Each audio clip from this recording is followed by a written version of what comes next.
I'm Kate. Welcome to Renee Restorative Counseling. I am the practice owner and a licensed clinical social worker and therapist. And today I'm going to be talking about reassurance and why it's bad and actually keeps us stuck when trying to recover from anxiety disorders and panic attacks, and what to do with all of those what if thoughts that come up all the time. I do want to give a quick disclaimer that the content talked about here is geared more toward individuals struggling with a phobia or irrational fear of discomfort that comes along with experiencing anxiety and panic, which can lead to avoidance and lifestyle changes that can actually be disruptive to their life. In no way is this content a blanket statement for all panic attacks and anxiety, so please seek out a licensed therapist, whether that's me or someone else, to get one-on-one support and help and to create an individualized treatment plan for you. So what ifs are probably a very common daily experience that you may have.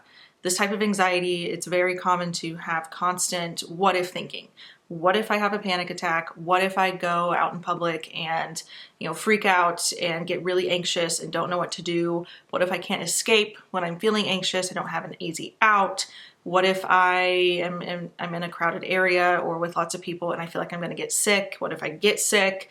What if I have a panic attack on the plane? This is common with health anxiety and OCD also. Like, what if I, am sick or have cancer? Or what if that lump is something more? What if my blood pressure is too high? What if I'm going to pass out? What if I'm about to have a seizure or a stroke or a heart attack? What if my heart racing is, I'm about to have a heart attack? So with these types of what if questions, we can't have answers to typically, or at least when we get an answer, we're still never fully satisfied and don't actually feel calm or better after getting the answer. So please, of course, check with a doctor or whatever it is if you feel like something is off physically, or you're getting sick a lot and there might be something to that. So check with a doctor to make sure, am I okay physically otherwise? But if you are, then that kind of creates more of the disorder where, yes, I got checked out. Yes, I was told everything is fine. And, I can't find an actual issue going on, but I'm still trying to find an answer. So the issue with these what ifs is that there's not an answer to them. I can't guarantee you can't guarantee yourself, no one can guarantee you that you won't have a panic attack, that you won't feel anxious, that you won't feel really sad or down or have heightened anxiety. We cannot find that certainty. And our brain, our anxiety and OCD loves to feed on the uncertainty and fear of it. So what we like to do a lot is try to find as much certainty as we can. And with this type of anxiety that usually looks like Googling nonstop, you're probably constantly on a Reddit forum asking questions like, how do I feel better? How do I get this symptom to go away? How do I calm down if I have a panic attack? All of those things, which is, trying to problem solve and get reassurance for something we cannot actually know. You could have a panic attack. You could freak out on the plane. You could, get sick in public. Those are all possibilities. Do you typically feel better after finding some reassurance? After reading, the Google page or the Reddit forum, or watching videos, listening to a new meditation that might, try to reassure you or calm you down, do you feel better with what you've learned? Do you feel satisfied? Like, okay, I learned that, I got this checked out, or I asked someone about it, and we determined that, I probably won't have a panic attack because I've been feeling better lately, blah, blah, blah. Okay, well, do you feel better? Usually, no. Usually, we might feel better for a minute or the next few hours or maybe for a day, but then pretty quickly it ramps back up into, I need to know more. I need to find out more. I need more reassurance. I have to have certainty. The only way I can sleep or get through this event or the day is to have certainty that I will not feel XYZ, anxious, panicky, some physical sensation. I have to know I won't feel that. Otherwise, it'll be a catastrophe. We usually end up feeling more exhausted and more run down and physically tired and even more anxious the more we try to get an answer to something that can't be answered. And that's because we can't answer it. We are trying to find an answer to something that the answer doesn't exist. So something to keep in mind is that what ifs don't need an answer.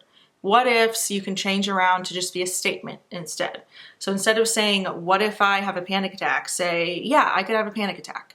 Or you can answer the what if by saying, yeah, that could happen. But what ifs don't actually need to be satisfied with an actual answer. It's just anxious thinking going on. They're not questions that can be answered.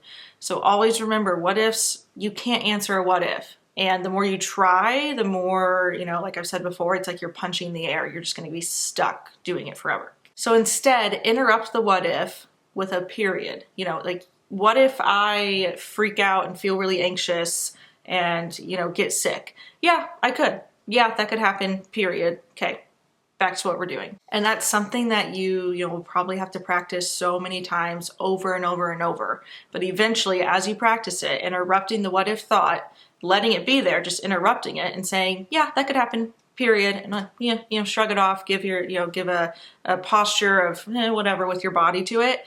The more we do that, it's training the brain to not be afraid of the what ifs and to not take them seriously and to be okay with not having an answer to them. But you have to practice that. You have to practice intentionally interrupting the what if and saying, yeah, that could happen. Yep, that could happen too. Yep, we could, go to like worst case scenario and say, yeah, that could happen. Yes, period, and go back to whatever you were doing. When practicing this, make sure you're not shoving away or trying to get rid of the what if. Remember, if you've watched anything else here on this page or read any of the other blogs, you know that getting rid of how we're feeling, it's not what we're doing here. We are not trying to control or get rid of our anxiety or our thoughts because we can't. Don't try to push away the what if thought. Don't try to smother it, get rid of it, distract yourself from it. Just interrupt it, answer it with the answer of, yeah, that could happen. Not answering it with, Googling and trying to find reassurance in that way. Just answer it with, yes, that could happen, period. And then go back to what you were doing. If you try to smother the what if thought or, get upset that you're having it and that it's there and try to distract yourself from it or push it away, it's going to get bigger and even louder and demand more attention and want more reassurance. So let it be. Don't try to push it away or smother it. Just give it a nod. Say, yep, I hear you. I know you're there. I know my what ifs are what ifing and doing their thing. And the more I try to reassure them, the stronger they're going to get. So I'm just going to say, yep, that could happen, period. All right, back to what I was doing. Anything that comes after that period, what if I have a panic attack? Oh my gosh, then XYZ will happen, and you go down this whole path of spiraling. So anything that comes after that period, that's the spiraling, that's the anxiety disorder, taking hold. So what we want to do is just put a period at the end of the what if instead of spiraling into making meaning out of a what if when there is no meaning to it. That's so much of our anxiety, this type of anxiety that we're talking about here with panic attacks or phobias, fear of discomfort, fear of feeling anxious and what it could do to us. We're making meaning out of something that doesn't have meaning. We're making a big dangerous story out of something that isn't happening. Sure, it could happen. Anything could happen, but then we're spending all of this time and energy trying to make sure a should doesn't happen.